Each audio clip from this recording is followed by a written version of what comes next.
chegamos à quarta maneira. A quarta maneira, ela é, tal qual as outras, ela é também gráfica. Então, vejamos. Novamente, a força medida em newtons.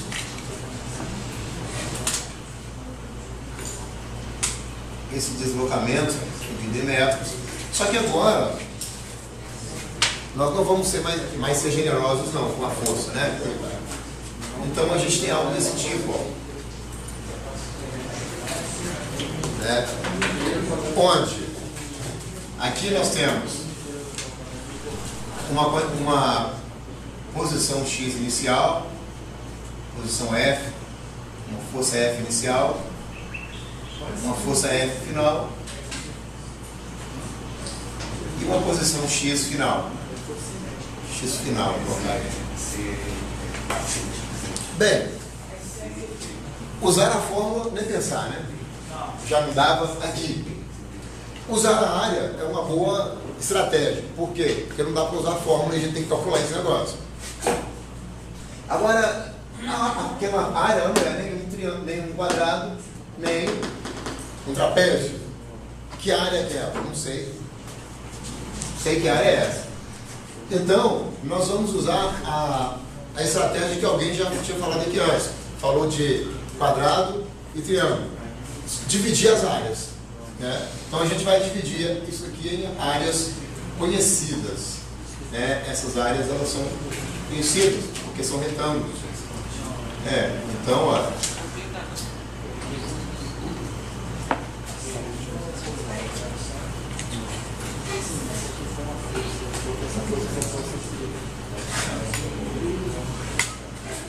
Olha, a nossa ideia então de dividir a área total em áreas menores, conhecidas, e somar essas áreas.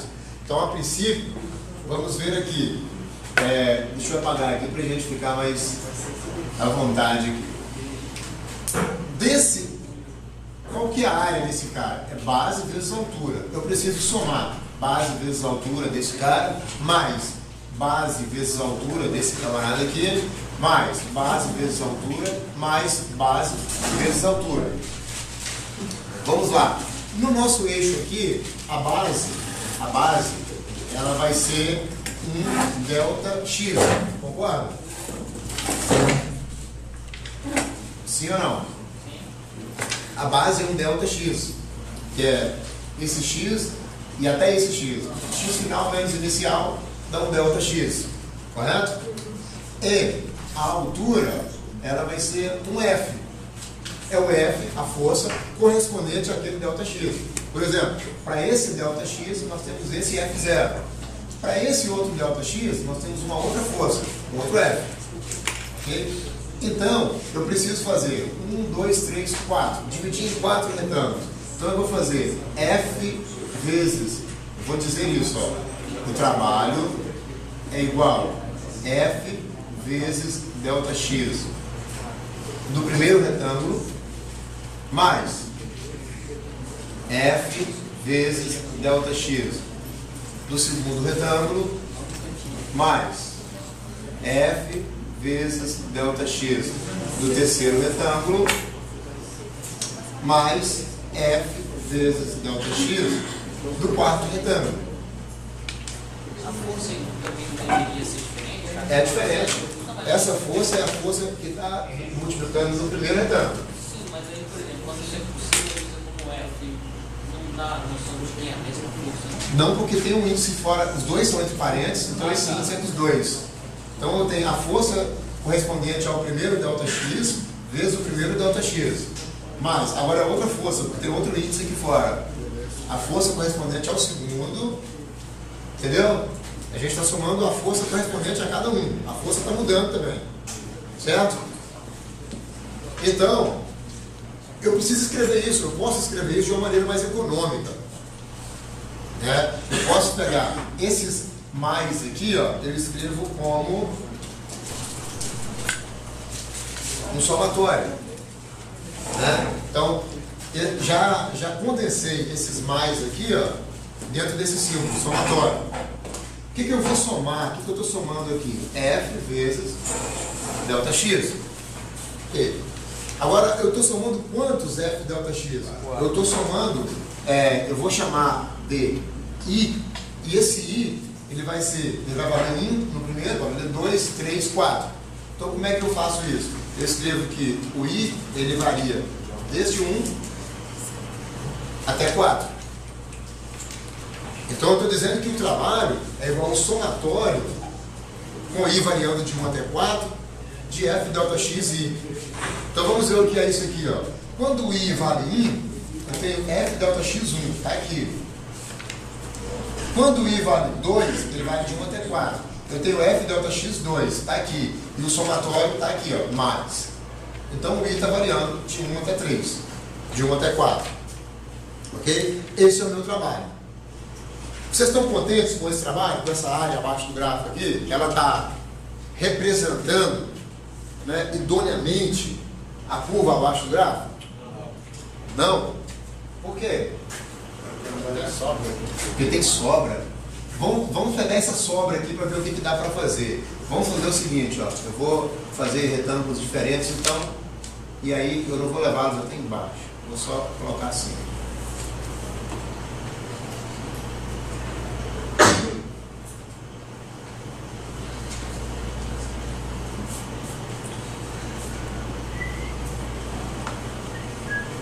Vou colocar alguns aqui para a gente ter uma referência.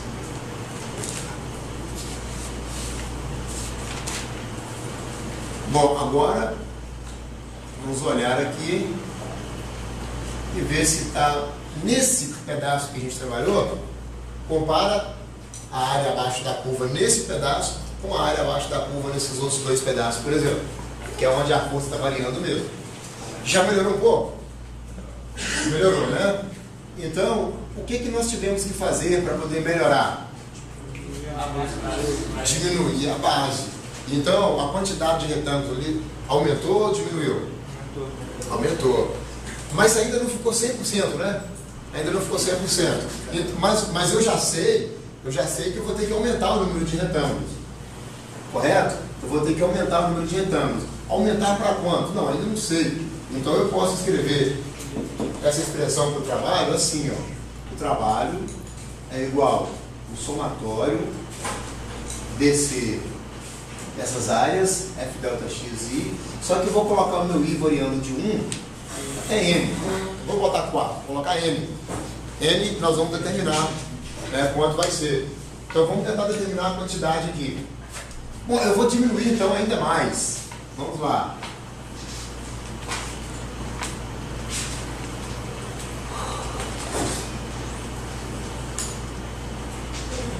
Que tal agora? Está melhorando a coisa? Hã? O pessoal que está de lá de trás, vocês conseguem ver a separação entre uma base e outra aqui? Agora, nesse pedacinho aqui? Vocês conseguem ver a separação? Você consegue ver a separação entre essa e essa? Entre essas aqui, quem está com a visão mais ou menos assim ali, ainda consegue ver, eu acho. Agora essa aqui, quer que conta? Essa aqui, se você estiver conseguindo ver, meu Deus. Então, a distância entre essas duas arestas ali, ela está tendendo a quanto? 0. E se eu fizer a distância entre todas as arestas tender a 0, o número de retângulos que vai estar ali dentro vai tender a quanto? Infinito. Então eu posso dizer que o trabalho ele vai ser satisfatório, aqui vai ser representado satisfatoriamente, quando eu tiver o limite dessa soma. O limite dessa soma, né? Somatório com I variando de 1 até N, de quem? F ΔX. E com o N tendendo a infinito. Pronto, resolvemos o nosso problema.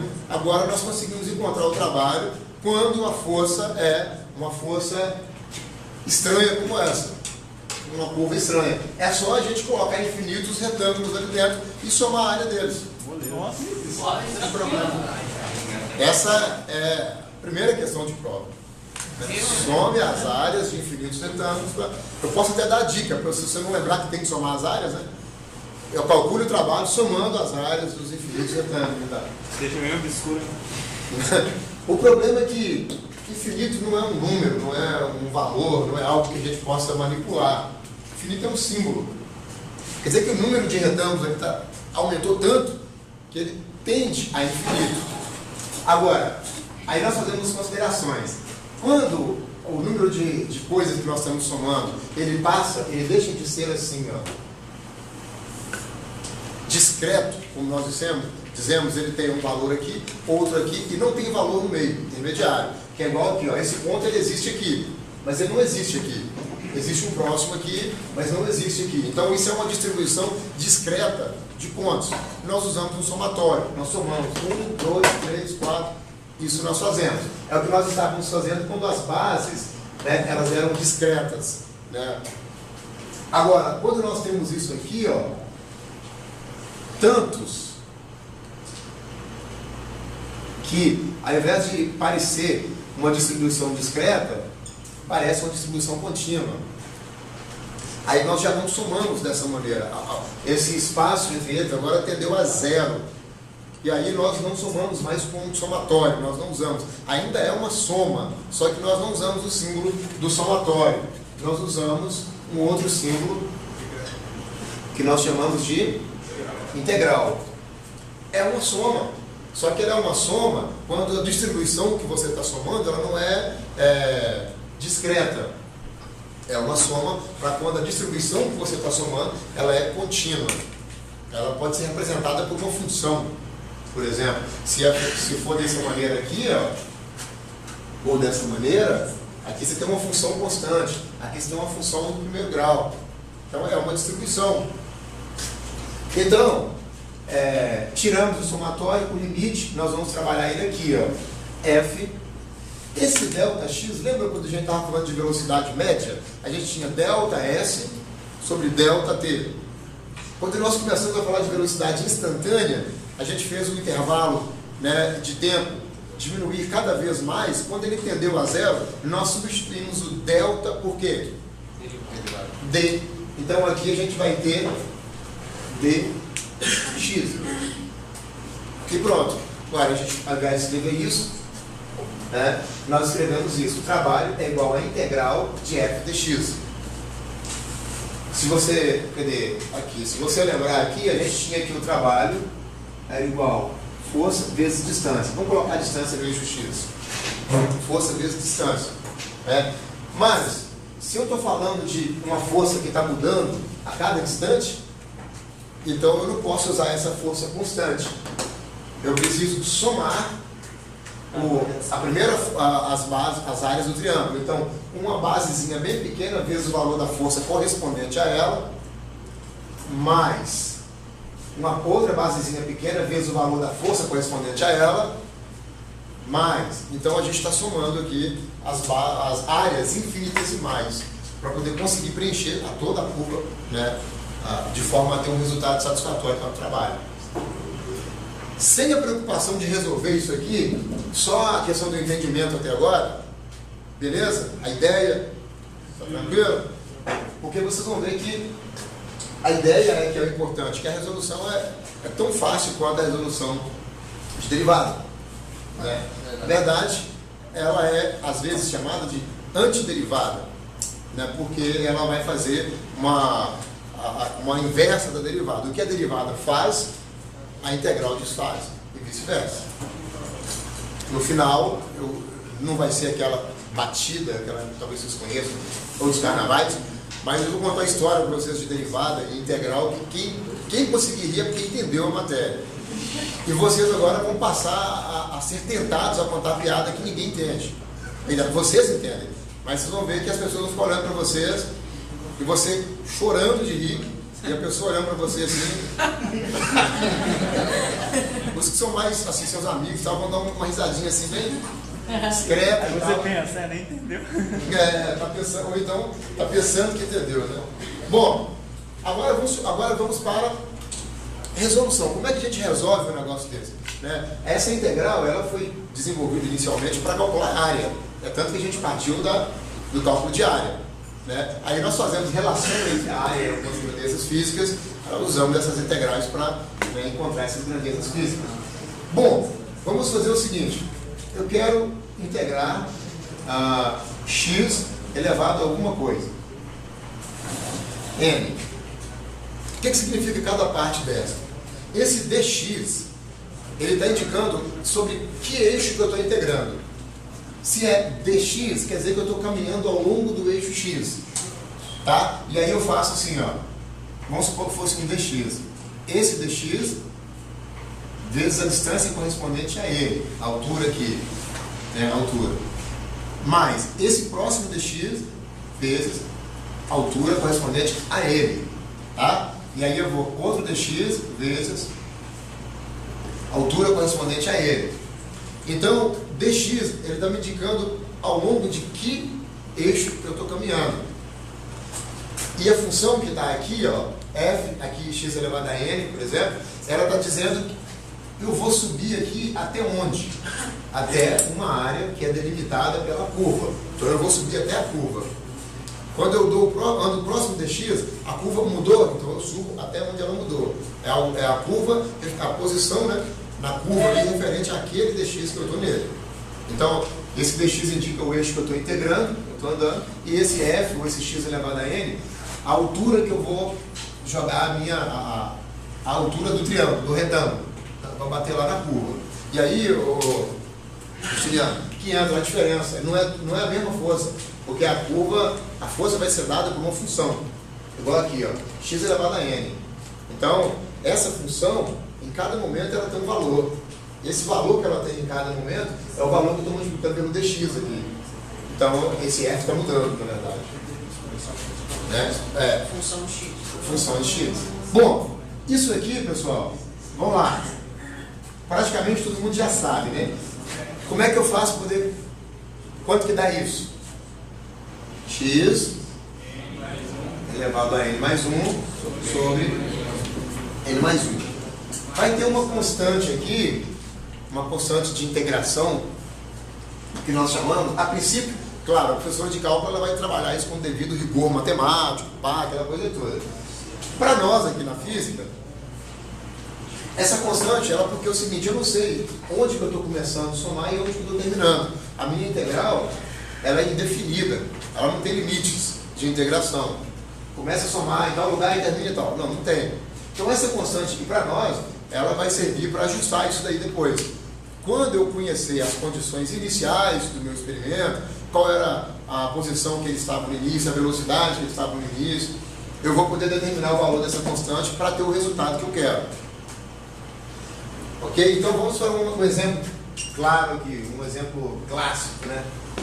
De uma função conhecida, muito conhecida. Nós vamos integrar o parabolóide hiperbólico, que é uma função trivial. Vamos lá. Y é igual a x quadrado, que não é o parabolóide hiperbólico. Não, parábola só. E aí nós vamos colocar, vamos fazer isso daqui, ó. Inicialmente vamos deixar sem limite. Sem limite. Vida louca. Aí a gente vai fazer integral de x ao quadrado dx. Mesmo caso. Aqui o x, o n vale 2. Como é que fica isso? X ao... então vai ficar x ao cubo sobre 3 mais uma constante. Essa constante... bom, o resultado é esse. Mas vocês concordam que se eu tiver um gráfico, eu não consigo traçar essa curva aqui, porque eu ainda não sei onde que eu vou começar a colorir e onde que eu termino. Por isso a constante está aqui. Agora, se a gente fizer isso aqui, ó, eu vou dizer que eu vou começar em 1 e terminar em 3, por exemplo. Agora, eu não preciso mais da constante. E aí, como é que a gente faz? Eu vou tirar a constante aqui. Como é que a gente faz agora? Bom, eu posso colocar aqui uma barra para me lembrar que Isso aqui vai ser aplicado nesses intervalos. O D, o que é o D? O D não era um delta, que aí quando a gente fez o intervalo tender a zero, nós substituímos por um D, a essência dele é a mesma. O que é um delta? É uma variação, né? Por exemplo, delta x. O que é delta x? X final menos x inicial. Então, esse dx, que agora nós integramos e chegou a esse resultado aqui, nós vamos utilizar também essa função aplicada no limite final, menos essa função aplicada no limite inicial. Então, a gente vai fazer, isso é igual, ó, quem é o limite final? 3. Então, vai ser 3 ao cubo sobre 3, menos 1 ao cubo sobre 3. A ideia do delta, final menos inicial. Né? Isso aqui vai dar o quê? 3 ao cubo, dividido por 3, 9. Menos. 1 sobre 9. Oi? 1 sobre 3. Podemos colocar isso aqui, ó, melhor. 27 menos 1, 26 sobre 3. Quem gosta de fazer a conta do outro jeito, não tem problema não. Agora sim, a gente tem um resultado. Viu a diferença de quando você tem os limites e quando você não tem? Quando você não tem os limites, você fica com uma função e uma constante. Você vai determinar o valor quando você conhecer a constante. E quando você conhece a constante? Quando você conhecer os parâmetros iniciais do seu problema. Nós vamos fazer isso hoje ainda. Agora, quando eu tenho os limites, eu tenho um valor numérico. Eu consigo encontrar o valor. Isso representa isso daqui, ó.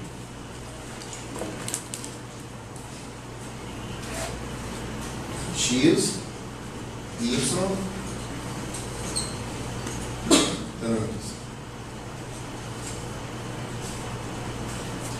Aqui nós temos y igual a x ao quadrado. E aí nós pegamos do 1, 2, 3, até o 3. Do 1 até o 3. E integramos isso. O que nós encontramos então? Nós encontramos isso aqui, ó.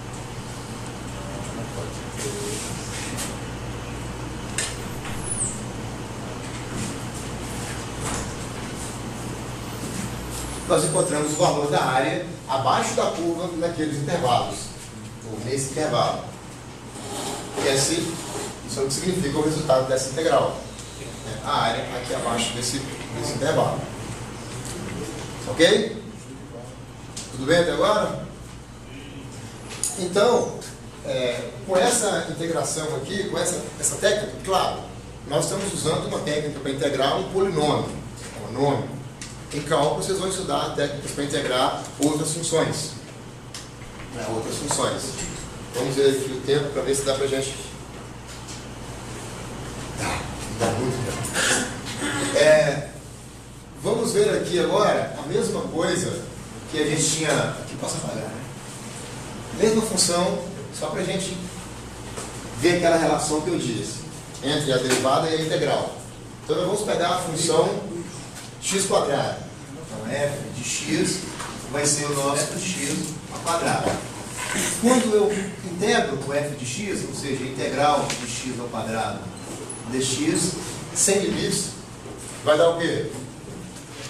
X ao cubo sobre 3 mais aquela constante que estava ali. Então, veja, tinha um f de x que era x ao quadrado. Peguei essa função e integrei. Agora, o resultado dessa integral, eu vou derivar. Então, vamos colocar aqui agora derivada em relação a x. Se 2 em não dele é constante. Ah, boa pergunta. Quem perguntou? Tá com a mão na boca. Isso. Boa pergunta. Eu estava querendo alguém perguntar. Eu tive sérios descontos na primeira prova de cálculo que eu tive por causa disso. É um capricho. Pode falar que é perfumaria. Mas eu integrei na prova de integral, integrei, na primeira não, na terceira, integrei tudo que precisava para integrar, uma coisa doida. E aí os resultados estavam batendo bonitinho, fiquei tão feliz, cara, mas não fechei a prova. Por quê? Porque primeiro tem um negócio que o aluno não defende a prova. A pessoa já não deixa. E segundo, porque é o seguinte, qual a justificativa? Se eu coloco uma constante chamada C, outra constante chamada C, e a prova era toda literal, ou seja, a letra ela tem um valor, ela representa um valor. Se as letras são iguais, os valores também são iguais. Então, a professora falou para mim, você está me dizendo que qualquer função que você integra vai dar o mesmo valor de constante. Tem sentido. Eu não disse isso, eu não queria dizer isso, mas está dito, né? Então, até hoje, depois dessa, eu sempre integro. Outra dificuldade que vocês vão ter também de falar a coisa certa na hora certa, e coloco constantes diferentes, mas eu boto sempre letra C, e aí eu vario